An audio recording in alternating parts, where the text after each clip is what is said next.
घर के बाहर की सड़क नहीं बन पा रही।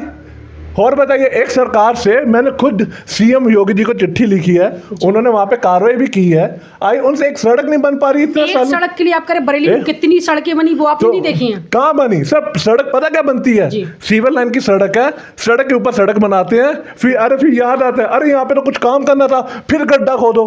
चौके चौराहे पे 10 बार सड़क बन चुकी मेरी आंखों के सामने, और आज फिर वहां पे गड्ढा खुद रहा है। इस बात से आपको खुश होना चाहिए कि वहां पर अगर कुछ गलती हो जाती है तो दोबारा सड़क बनती है। उसमें पैसा क्यों वेस्ट कर रहे हो? आप पहले क्यों नहीं प्लानिंग करके चलते? नमस्कार दोस्तों, मैं हूं प्रमोद आर्यन, आप देख रहे हैं ज़मीनी हकीकत। आज हमारे साथ पंचायत प्रकोष्ठ के आम आदमी पार्टी के जिला अध्यक्ष योगेश कालिया जी आज हमारे साथ मौजूद हैं। आज हम इनसे ज़मीनी मुद्दों पर बात करेंगे जो ज़मीन से जुड़े हुए हैं। आम आदमी पार्टी की पंजाब में सरकार है, दिल्ली में सरकार लगातार बन रही है, उस विषय पर भी बात करेंगे। सबसे पहले हम बरेली की बात करेंगे और उत्तर प्रदेश की बात करेंगे। नमस्कार सर, आपका हमारे चैनल पे बहुत बहुत स्वागत है। आपका भी बहुत बहुत स्वागत है। सबको नमस्कार, आदाब, सत श्री अकाल जी, थैंक यू। ये आम आदमी पार्टी से जुड़ने का क्या कारण रहा कि आम आदमी पार्टी में आप जुड़े? आम आदमी पार्टी से जुड़ने का कारण मेरा ये है कि एक अलग सोच है। क्या सोच है? सोच ये है कि सबको साथ लेके चलना है, उस वर्ग को भी साथ लेके चलना है जिसको कोई नहीं पूछता। कौन से वर्ग को कौन क्या नहीं? आम आदमी पार्टी, आम जनता, एक मिडिल क्लास फैमिली, एक गरीब आदमी, सबसे ज़्यादा पिसता एक मिडिल क्लास फैमिली है। उसे टैक्स भी पे करना है, उसे अपना घर भी चलाना है, उसे सब अपनी चीज़ों की ज़रूरतें भी पूरी करनी है, और सरकार से जो आदेश आ उसका भी पालना करना है, और उसके बाद पिसता भी आम आदमी ही है। कैसे पिसता है, थोड़ा सा हमें थोड़ा बता दीजिए जिससे हमारे दर्शक देख सकें। बिजली के बिलों की इतनी बढ़ोतरी हो रही है जी। बिजली के बिलों पे बिजली कहाँ से आम आदमी बनाता है या गवर्नमेंट उसको बनाती है? उसका कोई खर्चा वगैरह होता है या नहीं होता है? नहीं, बनाती गवर्नमेंट है, चाहे उसके लिए सब लगे हैं, लेकिन हम लोग टैक्स भी तो देते हैं। वो टैक्स का पैसा कहाँ जाता है? नहीं, टैक्स का पैसा वो बात विषय है, वो हम आपसे पूछ लेंगे टैक्स का पैसा कहाँ जाता है और कहाँ कहाँ लगता है, ये हम आपसे बात कर लेंगे। लेकिन ये आप बिजली फ्री बनती है या पैसे से बनती है? पैसे से बनती है। तो बिजली, आपका कहना है कि बिजली हम लोगों को फ्री दें? नहीं, फ्री तो ना दे, कम से कम इतनी तो देना कि जो आदमी एक सहन कर सके।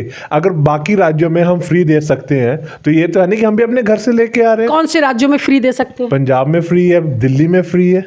पंजाब और दिल्ली छोड़ के मतलब आप चाहते हैं कि हर जो भी स्टेट है उनमें सब में फ्री होनी चाहिए। अगर हमारा देश 135 करोड़ की आबादी का है और उसमें कम से कम सबसे बड़ा योगदान मिडिल क्लास फैमिली का है, अपर क्लास फैमिली का है, जो इतने हाई टैक्स भी पे करते हैं, और ईमानदारी से सबको देना भी चाहिए, क्योंकि देश को बढ़ाने के लिए, देश की तरक्की के लिए ये हमारे कर्तव्य है।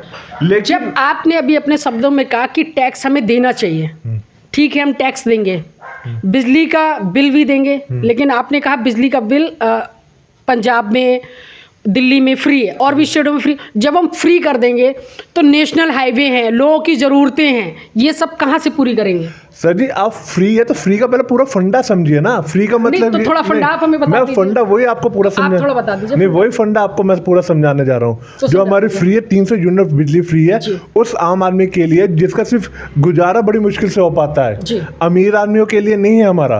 वो पूरी अपने बिजली के बिल पे करते हैं और पूरा एक स्लैब बना हुआ, पूरी सब चीजें उसमें दी हुई हैं। अगर आप पूरा खोल के पढ़ेंगे, पूरा ध्यान से पढ़ेंगे, फ्री का मतलब ये नहीं है कि हम फ्री बांट रहे हैं, ठीक है नहीं। और उसके अलावा भी है जो भी हम काम कर रहे हैं, भाई जो भ्रष्टाचार देश में हो रहा है, भाई थोड़ा एक भ्रष्टाचार बता दीजिए। भ्रष्टाचार, अच्छा एक बता दूं, नीरव मोदी 9,000 करोड़ लेके भाग गया, विजय माल्या पैसा लेके भागा हुआ है, इतने जो आपके कांड हो रहे हैं, तो वो पैसा कहाँ है?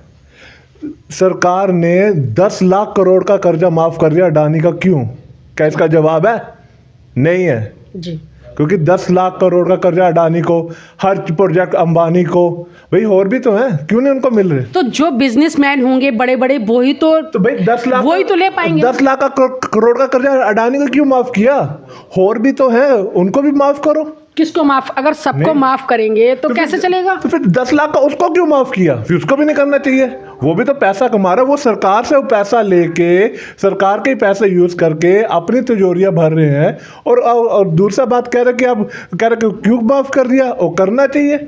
ऐसा नहीं होता भाई। या तो आप पूरे देश की हर एक जनता को बराबर रखो जी, सबके लिए एक सोच रखो, ठीक है नहीं, ना मैं अडानी जी के लिए बुरा हूँ, ना अंबानी जी के लिए बुरा हूँ, ना मैं मोदी जी को बुरा कह रहा हूँ, लेकिन आप एक सोच तो रखो, गरीब आदमी पिस जाए, अमीर आदमी को पैसा मिलता रहे, ऐसा तो किसी भी देश में नहीं होता। तो आप चाहते हैं कि गरीब आदमी को भी पैसा बांट दिया जाए? पैसा नहीं बना, उसके लिए रोजगार बनाओ। मतलब जितने क्या रोजगार बनाए? रोजगार क्या भाई? आप अच्छा, आप एक बात बताओ, आप कितने दिल्ली में कितने? अच्छा, अब मैं एक बात पूछना चाहता हूँ, मेरे साथ ऐसे कई लोग हैं, इंजीनियरिंग करे हुए लड़के हैं, कितने पढ़े लिखे लड़के हैं, कितनी जॉब्स दे दी आपने, कितनी जॉब्स आपने मुझे बता रही, कितनी जॉब्स आपने निकाल दी हैं। यूपी में अभी सरकार भी नहीं बनी थी। दिल्ली में कितनी जॉब्स निकाली हैं? दिल्ली में कितनी जॉब, आप देखिए, एक जॉब बता दीजिए। पंजाब में 35,000 जॉब्स निकल चुकी है। मैं पंजाब की बात नहीं कर रहा हूँ, मैं दिल्ली की बात कर रहा हूँ। सर अभी मैंने पंजाब नहीं पूछा है, मुझे दिल्ली का बताइए। दिल्ली में हमारी कम से कम नहीं 35 से एक तकरीबन काफ़ी हमने वहाँ पे जॉब्स निकाल दिया, हज़ारों की तादाद में निकाल ली जॉब। ऐसा नहीं है। इसका कोई साक्ष्य, कोई प्रमाण है आपके पास कि इतनी जॉब निकाली, गवर्नमेंट जॉब निकाली? सर आप चेक कीजिए, आप आरटीआई डालिए, आरटीआई इसलिए मैं चेक करके ही आया हूँ। आप आरटीआई डालिए ना। मैंने चेक कर लिया। ठीक है ना, थोड़ा मुझे कौन से विभाग में निकाली है? नहीं, मैं अब सर विभाग की तो मैंने लिस्ट लेके नहीं बैठा हुआ हूँ ना, जैसे बाकी आपकी आम आदमी पार्टी ये कह सकती है हमने इतनी जॉब निकाली, लेकिन आप कार्यकर्ता हैं उनके, आम आदमी पार्टी के, और जिला अध्यक्ष हैं पंचायत प्रकोष्ठ के, लेकिन आपको ये नहीं पता कि हमारे विभाग में कौन कौन से हमारी पार्टी ने जॉब निकाली है। नहीं किस विभाग में? सर वो दिल्ली में निकाली है ना, वो दिल्ली तो में पार्टी आपकी, सरकार आपकी है दिल्ली में। सर सरकार हमारी है, तो ठीक है ना सर, सरकार हमारी है, उस चीज़ को हम मानते हैं जी। लेकिन उसका बायोडाटा जो है आप आरटीआई में चेक कीजिए, ऑनलाइन सब आपको मिलेगा किसमें क्या है। अब मैं आपके लिए डाटा लेकर तो बैठा नहीं हुआ हूँ, मुझे और भी 100 काम करने होते हैं, और ऐसा नहीं है कि अब जॉब है। अच्छा ये बता दीजिए, यूपी में कितनी जॉब निकली, आपके पास है डाटा? बिल्कुल है डाटा। बताइए कितनी जॉब दी है जॉब? अभी कितने टीचर हुए थे? कितने टीचर हुए? बीएड करने के बाद कितने टीचर कितने साल बाद हुए हैं ये पता है? हुए कितने साल बाद हुए ये आपको पता है? हुए कितने साल बाद, वो कितनी उन्होंने हड़तालें की, कितनी उन्होंने वो लड़े। अच्छा, और राज्यों में ओपीएस चालू हो गया, ओल्ड पेंशन स्कीम, यूपी में क्यों नहीं कर रहे? शिक्षक अपनी लड़ाई लड़ रहे हैं, हड़ताल कर रहे हैं, क्यों नहीं कर रहे आप लोग? बताइए, एनपीएस के लिए आप रोए पड़े हो, सरकार रो देती है, पैसा नहीं है, ओपीएस चालू करो। अगर आपको इतनी परवाह है, करो ओपीएस चालू, वो तो आपके हाथों में है ना, वो तो आपका सरकारी एम्प्लॉई है ना, उसके के लिए क्यों नहीं सोचते आप? उसका जवाब भी, आपने नौकरी जो दी है ना, वो तब की दी है जिन्होंने 6-6 साल से 10-10 साल से केस लड़ रहे थे कि भाई साहब हमारी नौकरी ज्वाइनिंग दो, तो जाके अब जाके उनको ज्वाइनिंग मिली है। और आज भी कई ऐसे स्कूल है जिन पे पद खाली है, जिनको जरूरत है। सरकार दिन पे दिन, पहले बीएड 1 साल का होता था, अब 2 साल का हो गया है, अब 3 साल का हो जाएगा, अब 4 साल का हो रहा है। वो ये चीजें कर रही है। आप चाहते कि अनट्रेंड टीचर रखे जाएं? सर ट्रेन पास डिग्री ना हो। सर ट्रेन टीचर है हमारे पास, पढ़े लिखे टीचर है, बताओ कितनी नौकरी दे रहे हो आप? बताओ, आप ट्रेन टीचर की बात करो, बीएड की पहले तो क्वालिफिकेशन 1 साल थी, आप 3 साल की रखो, आप 2 साल कर, मैं कहूँ 3 साल की रखो। बताओ कितनी गारंटी देते हो आप जॉब देने की? दोगे? नहीं दे पाओगे। क्यों नहीं दे पाएंगे? क्योंकि आपकी है ही नहीं नीयत देने की भाई। जो आप, अच्छा अब ये बताओ, जहाँ पे कांग्रेस की सरकार आ गई है या किसी और की सरकार आ गई है, वहाँ पे ऑफिस चालू हो गया है, आम आदमी पार्टी आप वहाँ पे सब काम कर रही है, तो यहाँ पे क्यों नहीं कर पा रहे? ये जवाब मुझे दीजिए। आपको पता है कि वो स्टेट छोटे हैं? सर आपको, यूपी सबसे बड़ा स्टेट है। सर यूपी बड़ा स्टेट है तो लोग भी तो यहाँ पे बड़े हैं सर, यहाँ पे जो चीजें वो भी तो सब बड़ी हैं। ये आप सिर्फ स्टेट छोटे की मत देखिए, वहाँ पे लोग कम है तो वहाँ पे उनका जितना है वो चीज़ है ना, तो यहाँ पे स्टेट बड़े, कुछ तो डेवलपमेंट करो। क्या डेवलपमेंट नहीं हो रहा है? बड़े शहरों में सारा डेवलपमेंट हो रहा है। कहाँ हो रहा है बताइए? क्या नहीं? मेरे घर के बाहर की सड़क नहीं बन पा रही। और बताइए, एक सरकार से मैंने खुद सीएम योगी जी को चिट्ठी लिखी है, उन्होंने वहां पे कार्रवाई भी की है, आई उनसे एक सड़क नहीं बन पा रही। एक सड़क के लिए आप करें, बरेली में कितनी सड़कें बनी वो आपने नहीं देखी हैं? कहाँ बनी सर? सड़क पता क्या बनती है? सिविल लाइन की सड़क है, सड़क के ऊपर सड़क बनाते हैं, फिर याद आता है अरे यहाँ पे तो कुछ काम करना था, फिर गड्ढा खोदो। चौके चौराहे पे 10 बार सड़क बन चुकी मेरी आंखों के सामने, और आज फिर वहां पे गड्ढा खुद रहा है। इस बात से आपको खुश होना चाहिए कि वहां पर अगर कुछ गलती हो जाती है तो दोबारा सड़क बनती है। उसमें पैसा क्यों वेस्ट कर रहे हो? आप पहले क्यों नहीं प्लानिंग करके चलते कि हमें उस चीज पे प्रॉपर, तो उस पे तो सरकार कार्रवाई करती है।